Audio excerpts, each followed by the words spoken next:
ఈ రోజు movie updates ఏంటంటే megastar Vishwambhara latest shoot update, తర్వాత దేవర లేటెస్ట్ షూట్ అప్డేట్, తర్వాత బాబాయ్ తేదీ మీద అబ్బాయి కన్ను. ఈ 4 మూవీస్ గురించి తెలుసుకోవాలనుకుంటే కనుక అంతకన్నా ముందు ఈ వీడియో కనుక మీకు నచ్చితే కనుక లైక్ చేయండి, షేర్ చేయండి, సబ్స్క్రైబ్ చేయండి ఫ్రెండ్స్. ఇంకా ఆలస్యం లేకుండా వీడియోని షార్ట్ చేద్దాం. ఎన్నో ఏళ్ల గ్యాప్ తరువాత మెగాస్టార్ నటిస్తున్న ఈ సోషియో ఫాంటసీ ఎంటర్టైనర్ మూవీని మల్లిడి వశిష్ఠ తెరకెక్కిస్తుండగా త్రిష హీరోయిన్ గా నటిస్తున్నారు. ఎంఎం కీరవాణి సంగీతం అందిస్తున్న ఈ భారీ ప్రతిష్టాత్మక మూవీని యువి క్రియేషన్స్ సంస్థ నిర్మిస్తోంది. ఇక ఈ మూవీ యొక్క లేటెస్ట్ షూట్ అప్డేట్ ప్రకారం రేపటి నుంచి హైదరాబాద్ నగర శివార్లలో ప్రారంభం కానున్న 2వ షెడ్యూల్లో గ్రాండ్ లెవెల్లో ఒక సాంగ్ ని చిత్రీకరించనున్నారట. ప్రముఖ డాన్స్ మాస్టర్ శోభి మాస్టర్ దీనికి కొరియోగ్రఫీ అందించనున్నారని అంటున్నారు.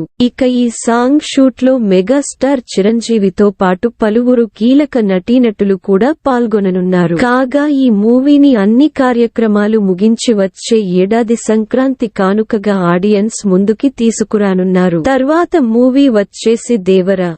యంగ్ టైగర్ ఎన్టీఆర్ హీరోగా, జాన్వీ కపూర్ హీరోయిన్ గా కొరటాల శివ దర్శకత్వంలో తెరకెక్కుతున్న latest action mass entertainer movie Devara part 1. ఈ మూవీని ఎంతో ప్రతిష్టాత్మకంగా భారీ వ్యయంతో ఎన్టీఆర్ ఆర్ట్స్, యువ సుధా ఆర్ట్స్ సంస్థలు నిర్మిస్తున్నాయి. ఇప్పటికే ఆల్మోస్ట్ చాలా వరకు షూటింగ్ జరుపుకున్న దేవర తాజాగా షెడ్యూల్ హైదరాబాద్ లో ప్రారంభం కాగా దీనిని 10 నుండి 15 రోజులు జరుపనున్నారట. ఈ షెడ్యూల్లో పలు కీలక సీన్స్ అనంతరం 3 డ్యూయెట్లతో సహా మొత్తం 4 పాటలను చిత్రీకరించనున్నారని తెలుస్తోంది. ఇక త్వరలోనే షూట్ మొత్తం పూర్తి చేసి అక్కడి నుండి ఒక్కొక్కటిగా అప్డేట్స్ అందించడంతో పాటు ప్రమోషనల్ ఈవెంట్స్ పై గట్టిగా దృష్టి పెట్టనుందట దేవర టీం. కాగా ఈ మూవీ అక్టోబర్ 10న దసరా కానుకగా ఆడియన్స్ ముందుకి రానున్న విషయానికి తెలిసిందే. పవన్ కళ్యాణ్ ఓజే సెప్టెంబర్ 27 విడుదలవుతుందని నిర్మాతలు అధికారికంగా ప్రకటించిన సంగతి తెలిసిందే. డివివి దానయ్య ఇటీవలే ఓ ప్రెస్ మీట్ లో మాట్లాడుతూ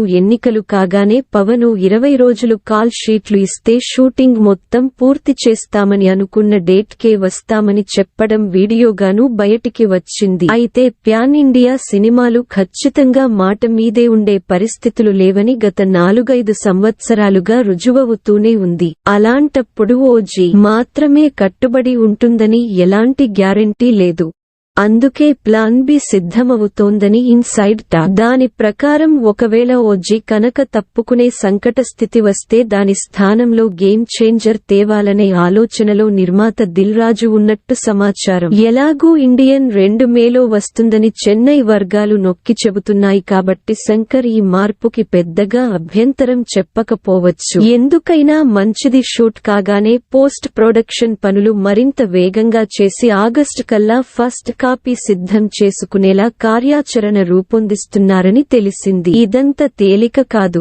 Thaman rerecording, audio songs launch, teaser, trailer ఈవెంట్లు ఇలా ముందస్తు ప్లానింగ్ బోలెడు అవసరం ఉంటుంది. ప్రస్తుతానికి ఇది గాసిప్ గానే తిరుగుతోంది కానీ అనూహ్యంగా మారుతున్న పెద్ద సినిమాల ప్లానింగ్ లో ఏమైనా జరిగే అవకాశాన్ని కొట్టిపారేలేం. ఇప్పటికే గేమ్ చేంజర్ విపరీతంగా ఆలస్యమయింది. ఒకవేళ సెప్టెంబరే బెస్ట్ ఆప్షన్ అనుకున్న తరుణంలో చరణ్ పర్సనల్ గా అడిగితే పవన్ నో చెప్పకపోవచ్చు. ఆర్ఆర్ఆర్ నిర్మాతగా దానయ్య కూడా ఆ రిక్వెస్ట్ పట్ల సానుకూలంగా ఉంటారు. ఫ్యాన్స్ కి ఏది వచ్చినా పండగే కానీ వీలైనంత త్వరగా కన్ఫర్మ్ చేసుకుంటే బెటర్. మార్చి 27 రామ్ చరణ్ పుట్టినరోజు సందర్భంగా టీజర్ ని విడుదల తేదీతో సహా వదలాలనేది టీం ప్లాన్. చూద్దాం. ఈ వీడియో కనుక మీకు నచ్చితే కనుక లైక్ చేయండి, షేర్ చేయండి, సబ్స్క్రైబ్ చేయండి ఫ్రెండ్స్.